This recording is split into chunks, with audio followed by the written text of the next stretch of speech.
I'm here tonight because of gifts that have been given to me, gifts that were generously offered by the people I've worked with internationally throughout the world. These are shamans, healers, ritualists, elders, and I speak because they cannot speak now. Many of them are gone. Many of them cannot speak in this type of form, and they have honored me with knowledge which I try to convey to you in this 15 minutes. So that's my preface. I'm a performance maker, I'm a performance artist, and also I'm a scholar, and my scholarship is in the area of indigenous performance. This photo here is from the 1910 and 1915. It's from the Prince of Wales in Alaska. This tradition no longer exists. Like many other indigenous traditions, it's vanished, and it's vanishing as we speak right now away from human knowledge. This is a representation. They are embodiments of knowledge of the earth. They are embodiments of a community of place, a sensorial world. In this photograph here, these are whale hunters, whale and walrus hunters. You see there in their drums, that's walrus skin, walrus gut. Their labrettes represent the fact that they were walrus hunters.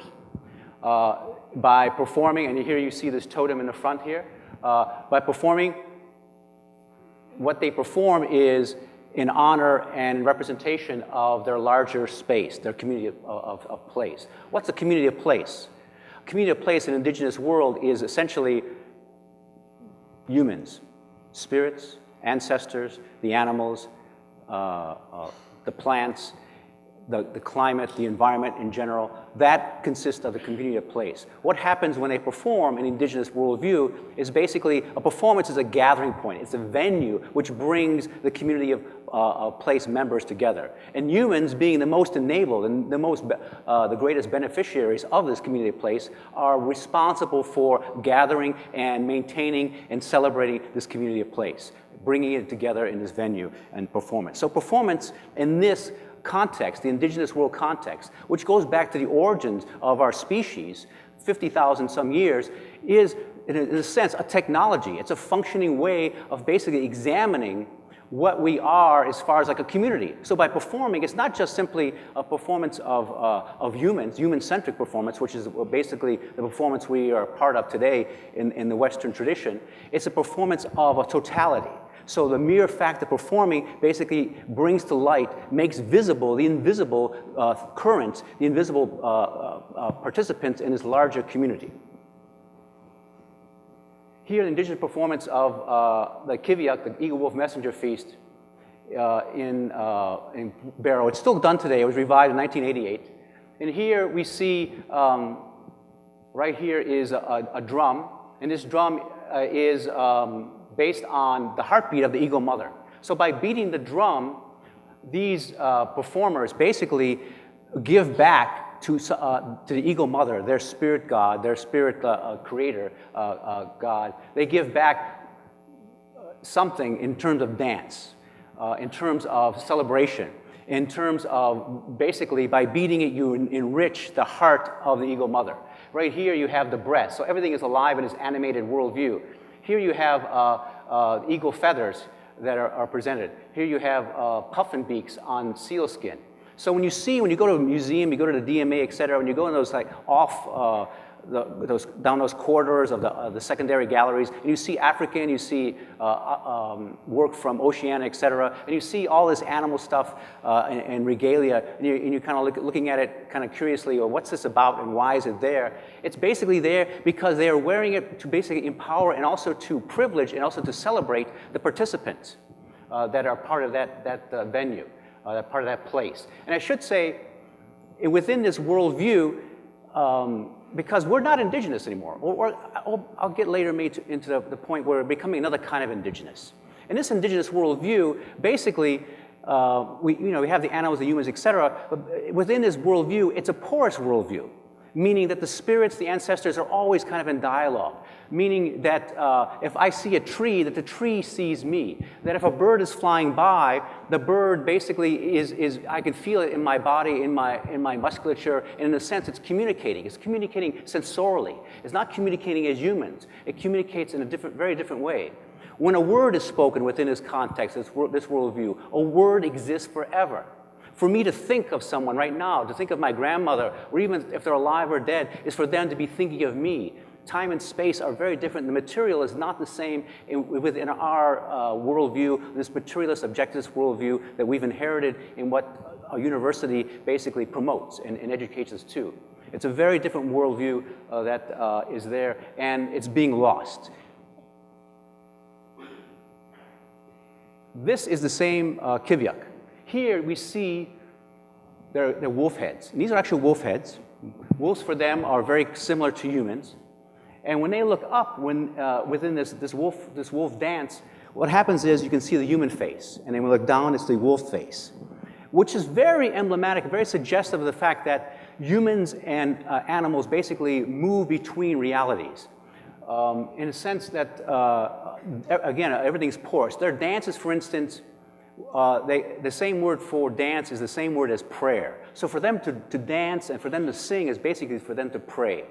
And when they dance, this is a Inupiaq Eskimo in northern Alaska, when they dance, for instance, they'll move like this, so it's very much a human form. A human will see things, all right? A human will see an eagle, then a human, so it becomes the eagle, then the human shoots the eagle, and then the eagle comes down, and then what happens is there's a celebration.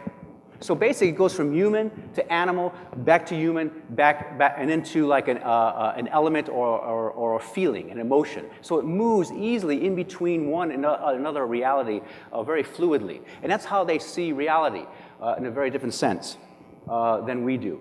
I say Earth flipped, and within their mythology, and the elders have told me that the world flipped.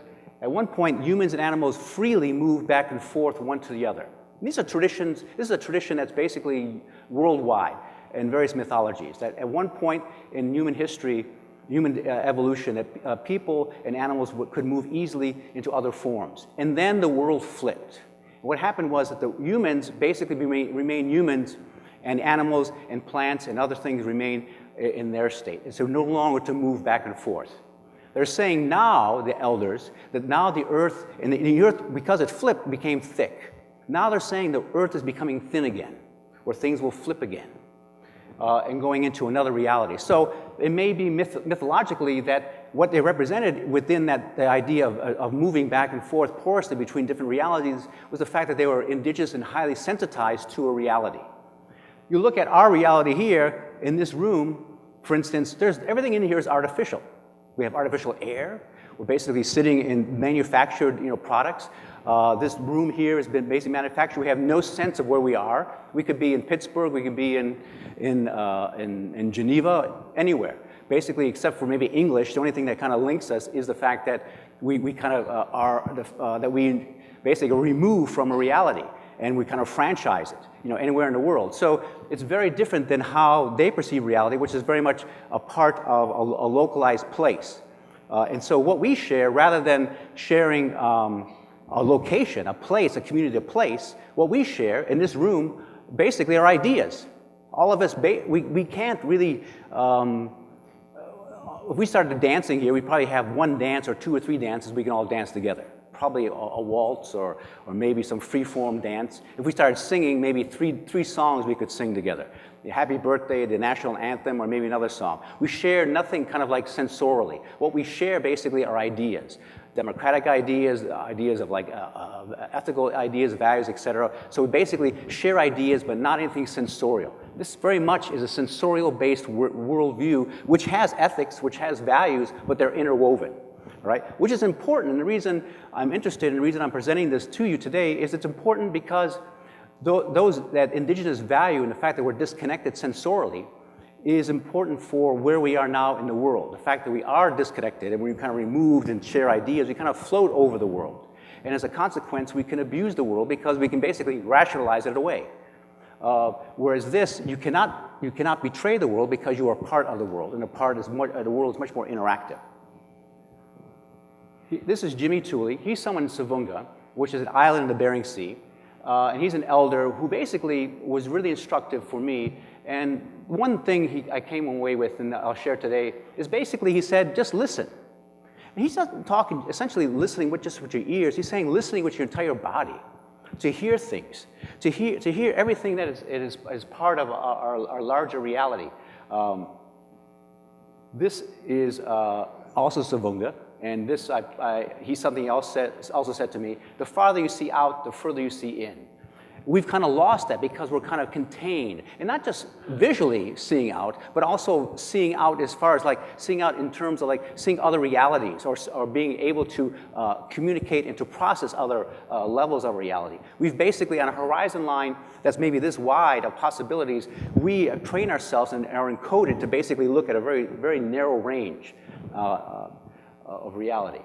I'll just go over because I could speak for hours. My biggest inhibition about doing 15 minutes is that there's just too much, and there's too much of a burden to kind of cram it in. But I'll kind of clarify here. So Indigenous performance, community, place, embodiment and participation of a sensual reality, making visible the invisible, a cosmology and a way of being, a functional technology with real and practical outcomes. So basically, you're reaffirming, when you perform, you're reaffirming a worldview, and you're doing it sensorially. A balance of maintenance of place and a holism. So it's about balance. It's the earth is an elder, and we are part of a cycle and a rhythm. So performance basically reiterates all these things. The human-centric performance tradition, the community of ideas, basically is abstracted and removed. It's about metaphors. So many traditions I've worked with, they have no sense of metaphor. It's very much a carrying over to another reality. It's linear, materialist, and cause-effect oriented, and it concerns social remediation. We go to a movie, go to a play, it's basically about people getting together socially or kind of figuring out like issues that are happening socially. It has nothing to do with the reality surrounding, meaning the environment or animals, et cetera, unless they're like secondary manifestations or background is part of that. The work is based on research and documentation, folk traditions. This is in India. I'm running out of time, so I'll just zip through. This ritual traditions. These are all things I've documented. All right, this is in Zambia, on the Zambia-Malawi border, called Nshwala. This is shamanism, also based, talking and working with many shamans. This is in the Miao people in South China. They're an ethnic minority.